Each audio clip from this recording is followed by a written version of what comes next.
నువ్వు కోరుకున్నది మీ పేరెంట్స్ వద్దు అన్నారంటే అది నీ మేలు కోసమే అనే విషయాన్ని గ్రహించాలి. ఎందుకంటే ప్రపంచంలో నీ మేలు కోరేది ఇద్దరు. ఒకటి ఈ సర్వాన్ని సృష్టించిన సృష్టికర్త అయితే, రెండవది మీ తల్లిదండ్రులే.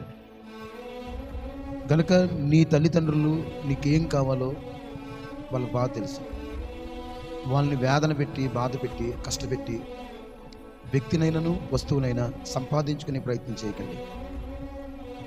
మీకు ఏది ఎప్పుడు కావాలో మీ పేరెంట్స్కి తెలుసు కనుక తప్పకుండా వాళ్ళు మీకు అందజేస్తారు. అందుకే బైబిల్లో ఒక మాట ఉంది, మాట వినుట శ్రేష్టం.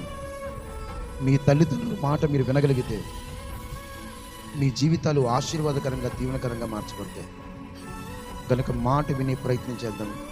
మాట వినే పిల్లలు ఎక్కడుంటారో వాళ్ళ జీవితాలు ఆశీర్వాదకరంగా, ప్రయోజనకరంగా మార్చబడతాయి.